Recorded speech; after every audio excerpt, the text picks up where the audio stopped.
Assalamualaikum warahmatullahi wabarakatuh. Kepada sahabat-sahabat semua, juga para pemirsa seluruhnya ya, saya mengucapkan selamat bertemu kembali dengan saya melalui channel ini. Setelah hampir satu bulan kemarin saya absen ya dari aktivitas di channel Nuansa ABP ini, karena saya baru oleh dokter tervonis kena tipes katanya ya. Tapi insya Allah hari ini sudah sehat, walaupun masih kurus-kurus begini, tapi sudah siap insya Allah untuk kembali melakukan berbagai aktivitas yang bermanfaat, baik bagi diri saya sendiri insya Allah dan bagi orang-orang lain ya, insya Allah. Intinya semoga apapun yang bisa saya lakukan akan selalu memiliki manfaat, tidak menjadi sesuatu yang sia-sia. Sahabat-sahabat semuanya, seperti biasa, kali ini saya juga ingin kembali ngobrol santai dengan Anda semuanya, tetapi harapannya bukan obrolan kosong, tapi sebuah obrolan yang bisa memberikan perenungan lah, menjadi atau mudahnya semoga menjadi obrolan yang ada nilai manfaatnya juga. Saya ingin mulai dari cerita teman saya, teman satu kantor saya, yang beberapa hari yang lalu dia mendapatkan musibah, yaitu kehilangan HP-nya. Dia kecopetan. Dan yang menjadi catatan besar bagi saya adalah bahwa dia mengalami musibah itu ketika sedang melakukan sholat di masjid.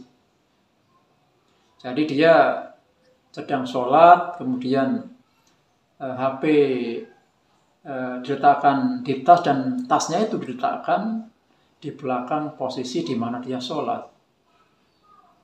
Dan ketika dia sedang sholat itu terjadilah musibah di mana seorang telah mengambil handphone dari tas teman saya itu.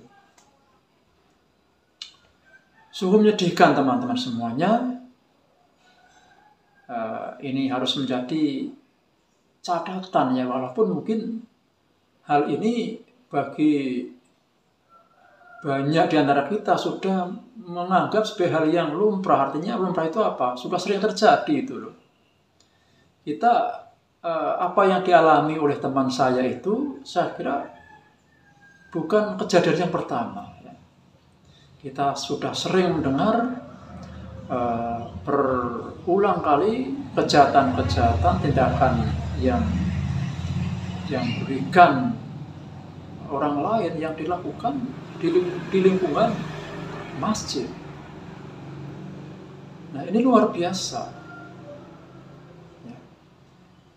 Mengapa? Karena seandainya pelakunya adalah tertangkap, kita yakin kemungkinan besar ya, kalau dicek identitasnya ya, akan menunjukkan identitas ya orang Islam juga ya. Namanya saya kira akan lebih menunjukkan bahwa dia adalah seorang muslim, memakai nama-nama khas muslim. Kemudian dilihat kolom agamanya, saya kira juga agama Islam. Nah, ini miris ketika seorang muslim melakukan kejahatan, apalagi di tempat ibadah, tempat yang semestinya orang Islam tahu itu harus dimuliakan, dihormati, dijaga kehormatannya. Itu teman-teman semuanya.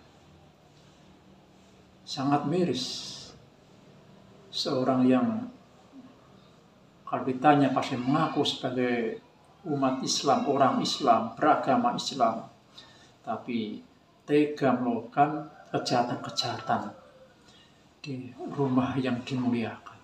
Baitullah katakanlah semacam itu. Nah, tempat ibadah kan sering dikatakan sebagai rumah Allah, Baitullah.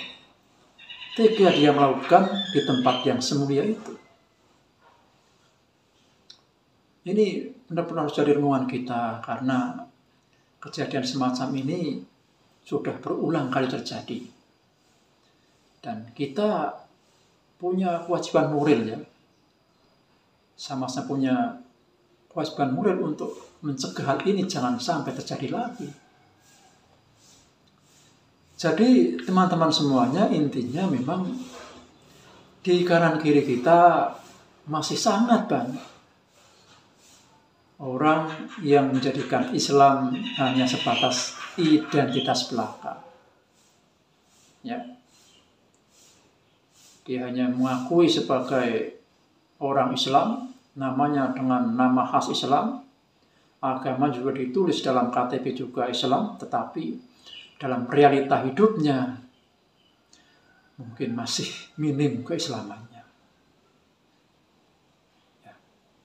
Maka istilahnya mungkin ada istilah Islam KTP itu memang mungkin nyata ya, banyak orang-orang yang secara administrasi, secara formalnya dia beragama Islam, tapi dalam realita hidupnya dia belum bisa semaksimal mungkin menjadikan Islam sebagai akhlak dalam hidupnya.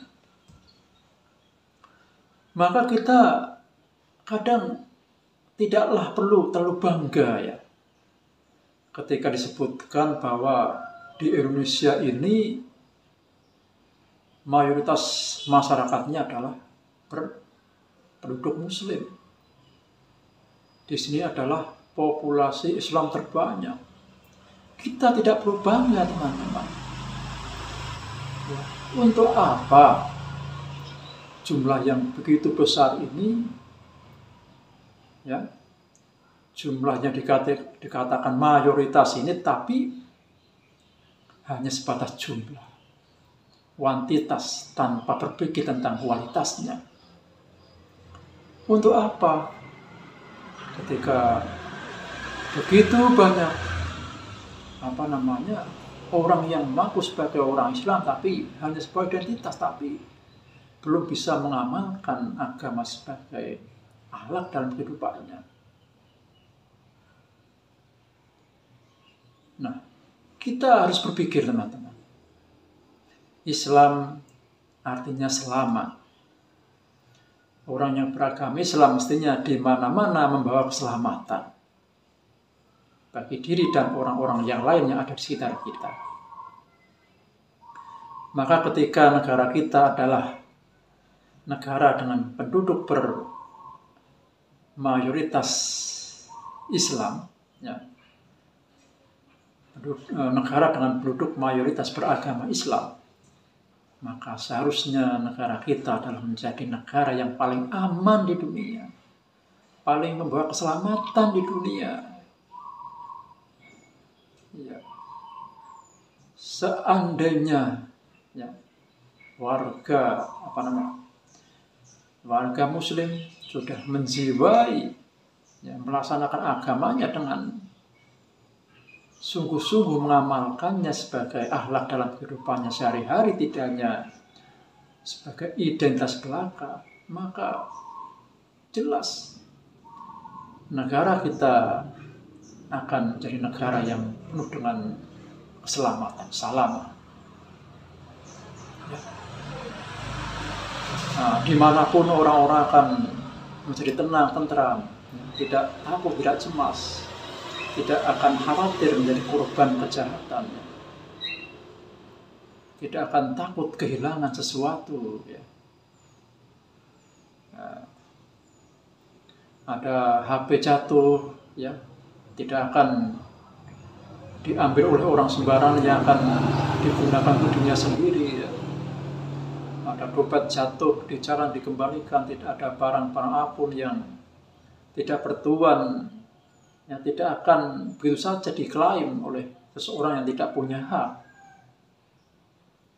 Tidak akan terjadi banyak kejahatan, kesemrawutan, huru-hara, kegaduhan.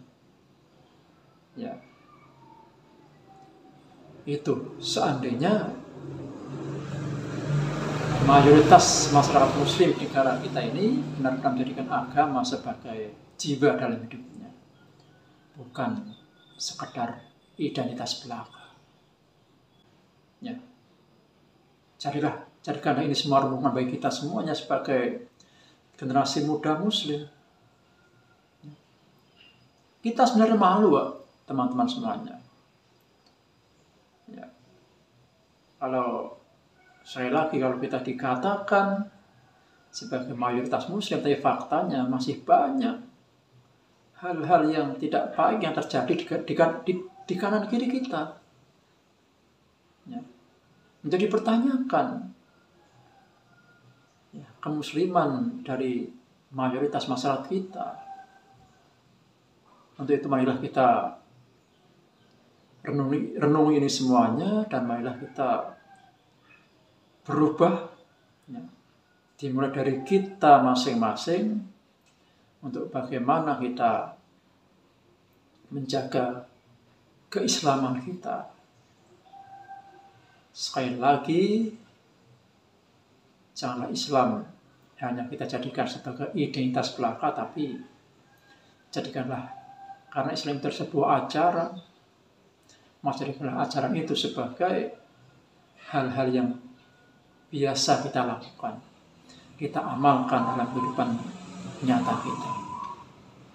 Jadi belajar dari kasus yang dialami oleh teman saya ini,